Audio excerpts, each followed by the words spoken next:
اس احاطے سے؟ میں یہ کہتا ہوں کہ یہ کرافٹ شپ بھی ہے اور ایک خاص قسم کی وجدانی سرگرمی بھی ہے، کیونکہ قلبی حضوری بھی رہتی ہے شعر میں، قلبی حضوری بھی رہتی ہے، ایک روحانی ارتکاز بھی رہتا ہے۔ یہ ایسا بھی نہیں ہے کہ اس میں صنائی بھی نہیں ہوتی، اس کے اندر وجدان کا ایلیمنٹ بھی نہیں رہتا، یہ ملا جلا تجربہ رہتا ہے۔ اگر میں کوئی شعر الہامی روپ رنگ کا دیکھتا ہوں تو یہ نہیں کہا جا سکتا کہ اس میں سابقہ مشقتیں اور یاد کے سرمائے میں سے نکل کے خرید جواہر میں سے ایک ایسی چیز نکل کے آئے، ایسا نہیں ہوتا ہے، سب ملا جلا کارنامہ ہے۔ البتہ آدمی یہ دیکھنا چاہیے کہ شعر کی آمد کے اور شعر کی تخلیق کے عمل میں کون سا مرحلہ آپ کے لیے قیمتی ہے، تاکہ توجہ اور تخلیق میں، صنائی میں، پیکر تراشی میں، امیجری میں وہ خلل نہ ڈالے۔ اگر آپ کو محسوس ہو کہ اس وقت احساس ہی آپ کی ایک توانا قوت ہے اور جذبات ہی آپ کا ہاتھ تھامے ہوئے لے کے چل رہے ہیں، تو اس کے ساتھ چلنا چاہیے۔ ورنہ اگر قوافی اور ردیف اور بہت سارے لفظیات کو سامنے رکھ کے بھی کیے جا رہے ہیں تو یہ مشق سخن بری نہیں ہے، بشرطے کہ اس کے اندر کوئی ماسٹری آ نہ جائے۔ جی سر، ایک بات رجحانات کے اعتبار سے جو کہی جاتی ہے کہ فلاں فکری زاویے کے تحت یہ شعر کہا گیا، فلاں ایزم کے تحت یہ شعر کہا گیا، تو آپ بحیثیت شاعر کیا محسوس کرتے ہیں کہ ان کا کتنا اثر آپ کی شاعری پر یا دیگر شعراء کے پاس آپ دیکھتے ہیں کہ کسی ایزم کے تحت یہ شعر کہا جا رہا ہے؟ جی، بنیادی طور پر یہ رویہ تو ہے کہ رویے، رجحانات، ازمس اور نظریات کی توسیع و ترسیل میں وہ ایک پروپیگنڈے کی سطح تک بھی لے کے گیا ہے، لیکن شاعری کی اپنی ایک شریعت ہوتی ہے جی، اور وہ نعرہ و چیخ و سلوگن بننے کے بجائے اس کے اندر اس کے جو تقاضے ہیں شاعری کے، کہ وہ غیر مرئی پیکروں کو ایسے بنائے کہ غیر موجود منظروں کی ایسی صورت گری کرے کہ آدمی کو ایک سے زیادہ تعبیروں کا امکان نظر آئے، کہ اس کو یوں بھی لگا کہ اس کے اندر ایک تحریب بول رہی ہے، اس کے اندر ایک رجحان بول رہا ہے اور اس کے اندر رومانٹسزم بھی آ گئی ہے۔ تو اس طرح سے شعر کی ابعاد، شعر کی وسعتیں، اس کے آفاق اتنے وسیع ہو جاتے ہیں کہ وہ یوں لگا جیسا کہ گویا یہ بھی میرے دل میں ہے والی بات ہر دبستان کا آدمی محسوس کرتا ہے کہ یہ کچھ اپنا سا ہے۔ جی سر، کچھ اشعار آپ کے سنا دیجئے، پھر ہم اگلی گفتگو۔ اچھا، میں ایک غزل جی کچھ اشعار سنا دیجئے۔ جی، میں ایک غزل میں آپ کے سامنے سنانا چاہوں گا۔ عرض کیا ہے کہ میں اپنے خوابوں کے آفتابوں سے خود ملوں گا سحر سے پہلے، جی، میں اپنے خوابوں کے آفتابوں سے خود ملوں گا سحر سے پہلے، سنبھال رکھی ہے میں نے ہمت بلندیوں کے سفر سے پہلے، سنبھال رکھی ہے میں نے ہمت بلندیوں کے سفر سے پہلے۔ دعا کی تمنا میں شعر کہا کہ تھکن بدن کی، نگار فن کی، لگن بھی سچی ہو پورے من کی، یہ سب پڑاؤ ہیں منزلوں کے دعا کے حرف اثر سے پہلے۔ ایک تھوڑی سی بے چینی اثر کے حوالے سے، میں خوشبوؤں کی تلاش میں ہوں جو میرے شہروں سے کھو گئی ہیں، میں خوشبوؤں کی تلاش میں ہوں جو میرے شہروں سے کھو گئی ہیں، بہار صدیاں نگار موسم تا عہد نو کے شرر سے پہلے۔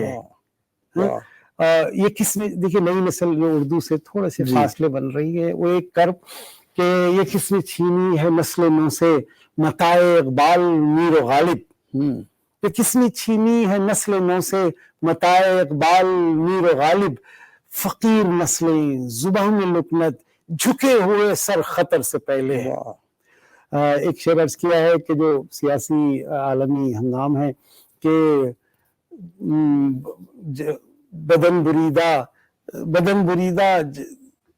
شعر یوں ہے کہ نہت شہری، شعر عرض کیا ہے، نہت شہری بدن بریدہ جدید مقتل میں سچ چکے ہیں، نہت شہری بدن بریدہ جدید مقتل میں سچ چکے ہیں، نئے ہلاکوں نے کر لیا ہے نظر پہ قبضہ خبر سے پہلے۔ اور آخری شعر اسی دو شعر اور کہ میرے تصور کی مملکت میں ہے سارے انسان چاند تارے، میرے تصور کی مملکت میں ہے سارے انسان چاند تارے، یہ وزن عالم میرے لیے ہے میں نور پہ کر قمر سے پہلے۔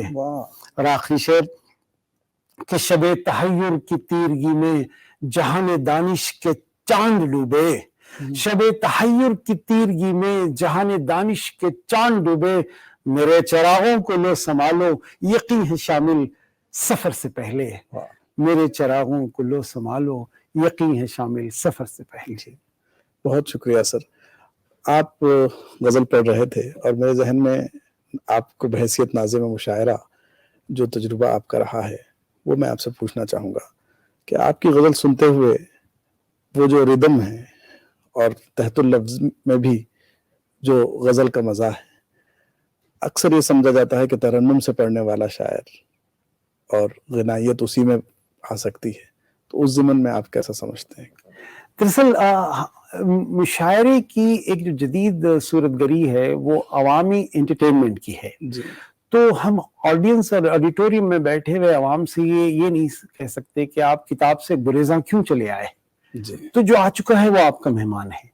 تو ایک زمانے میں تالی بجانا تو بہت بری بات مانی جاتی تھی، تالی لاحقہ ہے۔ تو میں یہ سمجھتا ہوں کہ مشاعرے کو جدید جمالیات سے جوڑنا چاہیے، اس کا خوبصورت اسٹیج، خوبصورت آواز، خوبصورت لائٹس، بہت ساری چیزیں میں ترنم بھی ایک حصہ ہے۔ جن شعراء کا ترنم میں اب یہ ہے کہ اس کا توازن کیسے ہو، کہ آواز کو اتنا بنا دیا جائے کہ وہ موسیقی کے دائرے میں داخل ہو، مرکیاں لیے جا رہی ہیں، بہت کچھ فنی موسیقی شامل ہو گیا، تو وہ شاعری اس کے سائے میں چلے جاتی ہے۔ اس کا بھی ایک فائدہ یہ ہوتا ہے کہ عوام جڑ جاتے ہیں جنہوں نے کتاب نہیں پڑھی ہے۔ لیکن اب مشاعرے کے منتظمین شعراء کے انتخاب کرتے وقت ایک توازن سے رکھنے کی ضروریت ہے، ان کا فکری طرف ہو، ان کے عزائم کی تطہیر ہو، زمانے سے ان کا تعلق ہو، پھر کتابوں سے جڑے، ایک روشن خواب لے کے حکمت عملی ڈیزائن کی جائے تو شعراء کا انتخاب اور مشاعرے کی تنظیم کی صورت گری اچھی ہو سکتی ہے۔ اور مشاعرے کو مشاعرہ ہی رکھا جائے، ورنہ بہت ساری دیگر ایکٹیویٹیز کے نتیجے میں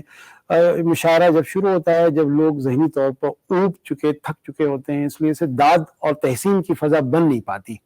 اور پھر الزام مشاعروں کے سر آتا ہے کہ شعراء نے غیر معمولی تاثر نہیں دیا۔ تو ایک حسن توازن کے نتیجے میں مشاعرہ صدیوں تک چلنے والی بدلتے زمانے کی روایت کے ساتھ چلے گا۔ میں مشاعرے کو ایک بشارت، ایک سوغات سمجھتا ہوں۔ جی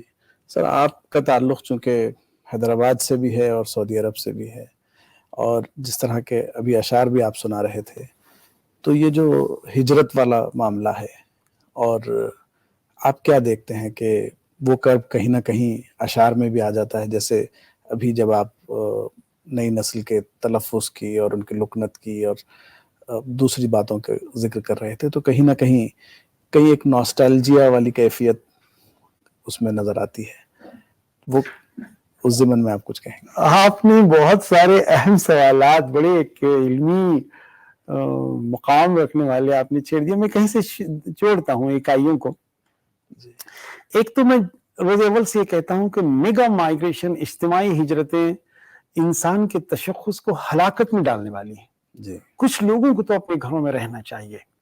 اچھا، دوسری بات شاید یہ فلسفیانہ اساس رکھتی ہو، لیکن میری تمنا یہ ہے کہ ہم دو لفظوں کا احتساب کریں اپنی زندگی میں۔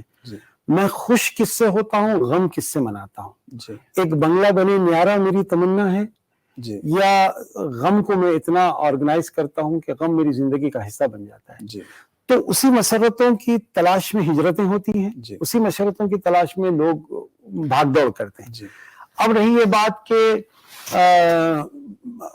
اچھے گھرانے جو ہوتے ہیں حسن تلفظ پہ کمال کرتے ہیں، کیونکہ ایک شعر مجھے یاد آتا ہے، تھاٹ ڈائنامکس ہمیشہ مادری زبان میں ہونی چاہیے، کہ جاتی نہیں، کسی شاعر کا شعر ہے، جاتی نہیں دماغ سے لکنت خیال کی، جاتی نہیں دماغ سے لکنت خیال کی، جب لوگ سوچتے ہیں پرائی زبان میں۔ تو آدمی اپنے گھر گرہستی میں، ہمارے گھر میں ایسا ماحول تھا کہ ہمیں حسن تلفظ پہ تاکید کی جاتی تھی، تو زبان و بیان کے بارے میں ممکنہ حد تک اس بات کی کوشش یہ آ سکتی تھی کہ ایسا لگے کہ ہم پڑھے لکھے لوگ ہیں، اور اس کے بعد اپنے اپنے سبجیکٹس کی مہارت رہی، تو یہ مرحلہ اس طرح سے طے ہو سکتا ہے۔ اور کتاب کا تعلق بڑھنا ضروری ہے، کیونکہ ہم صاحب کتاب ہیں، اور کتاب سے ہمارا روز اول کا تعلق ہے، تو وہ بھی ایک سلسلہ رہے، اور ہجرت ایک محدود ہو، اور تھوڑا سا غم اور مسرت کو تھوڑا سا کرٹل کیا جائے، اس کو تھوڑا سا قابو میں لایا جائے، تو بہت سارے چیزوں سے ہمیں وقت مل سکتا ہے، ہمیں علم کی طرف آ سکتے ہیں۔ جی بہت شکریہ سر۔ کچھ چند ایک اشعار اگر آپ اور